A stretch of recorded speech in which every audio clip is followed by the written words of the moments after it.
இந்த காக்குல இதை காக்கு அப்படின்னா இங்கிலீஷ் தமிழ்ல தக்கை அப்படின்னு கவைகள் பேர். இசைக்கவையை இந்த தக்கையில அடிச்சுட்டு வைக்கிறதுக்கு முன்னாடி வெறும் இசைக்கவையை காதுல வச்சாங்க. அப்படி என்ன உணர்ந்தீங்க? அடுத்து தக்கையில் அடிச்சதுக்கு அப்புறம்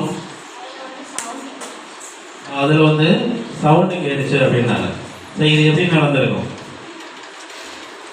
அப்படின்ற மாதிரி சவுண்டு கேட்கும். சரியா? புரியுதா? சவுண்டு எப்படி உருவாகுது?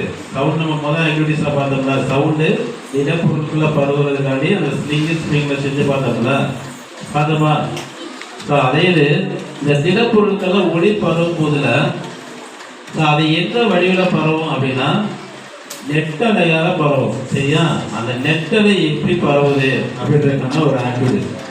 அடிச்சுட்டு இதை வச்சோம் அப்படின்னா அப்படின்ற மாதிரி சவுண்டு கேட்கும். அப்படின்னா என்ன அர்த்தம் அப்படின்னா அங்கே வைப்ரேஷன் நடக்குது. அந்த வைப்ரேஷன் என்ன ஆகுது? முன்னும் பின்னுமாக மூவ் ஆகுது. அதை நம்ம இந்த ஆக்டிவிட்டிஸ் மூலம் பண்ணுறோம். சரியா? ஒளி திடப்பொருட்களில் ஒளி நெட்டலை வடிவில் பரவும் அப்படின்றதுக்கான ஒரு ஆக்டிவிட்டிஸ் தான் இது.